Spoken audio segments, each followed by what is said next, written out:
આપણો એ ગરીબ ભગત અમદાવાદથી હીરામાં તકલીફ હતી, તે ત્યાંથી ઘર હળગ્યું, તે વનમાં ગયો તો વને હળગ્યું એવું કહે છે ને, તે ત્યાંથી સુરત ગોત્યું.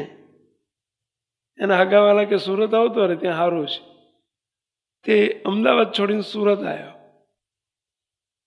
2-3 વર્ષ થયા હશે અમે લોકો આવ્યા પછી મેં કે કેમ ચાલે છે ભાઈ, અહીંયા અમદાવાદ કરતાં સારું છે ને? મને કે સ્વામી ચાલે છે બધું.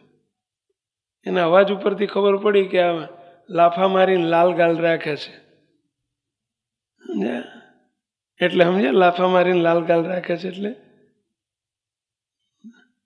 મને કે સ્વામી ઠીક છે, ચાલે છે.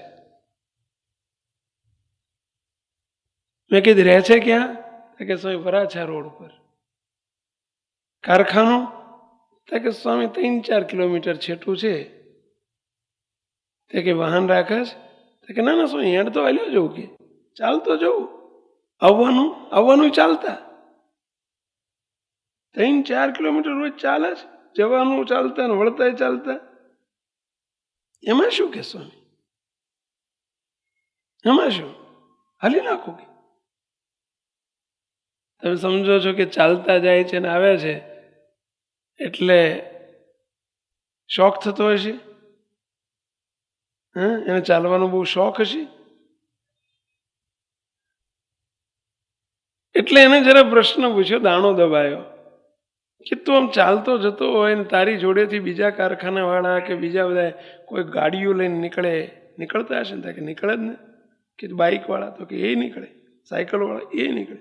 તે તને ગાડીઓ જોઈને બાઇક જોઈને તને ઈચ્છા નથી થતી કે હારું હે ભગવાન, હું આવો ભગત હારો છું તો આ બધા ગાડીઓ ફેરવે ને મને હારી ગાડી કોઈ દાડ નહીં? તને આવું આમ જરા એવું ઈર્ષ્યા ના થાય?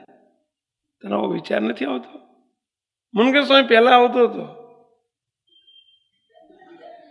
શું કહે છે? પહેલા મને આવો વિચાર આવતો હતો. મેં કીધું હવે કેમ નથી આવતો? તો કે સ્વામી હમણાં એક સમજણ હાથમાં આવી ગઈ છે ને ત્યારનો બંધ થઈ ગયો, એવો વિચાર નથી આવતો. મેં કે શું સમજણ હાથમાં આવી છે? ત્યારે શું જવાબ આપે સાંભળજો, શીખવા જેવું છે આપણે બધાએ.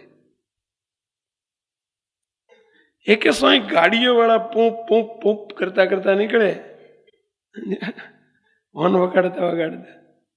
એટલે હું બાજુ જોઉં, પછી વિચાર કરું કે આ ગાડીઓ વાળા ભલે નીકળે ગાડીઓ લઈને પૂપ પૂપ પૂપ પૂપ કરતા કરતા. સમજ્યા?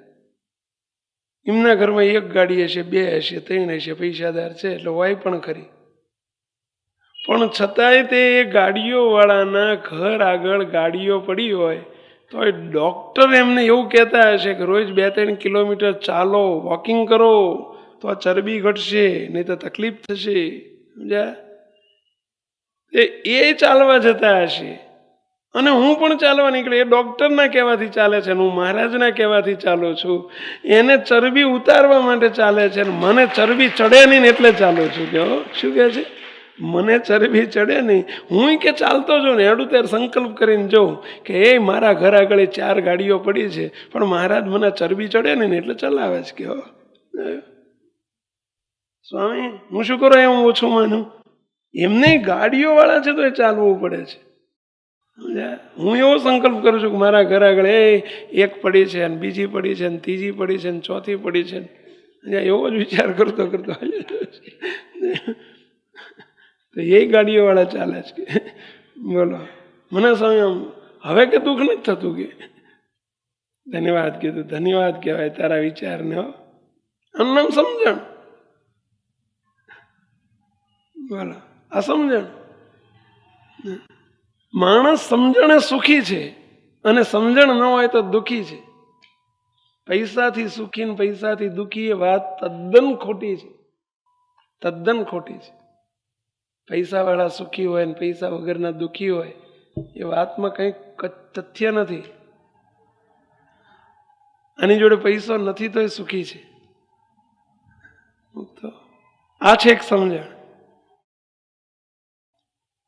અને બીજી વાત, સુખ દુઃખ આવે ને એમાં એક સમજણનું જો બેલેન્સ કરો ને તો ચાવી છે.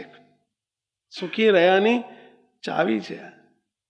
આ કેળવવી જ પડે બધાએ.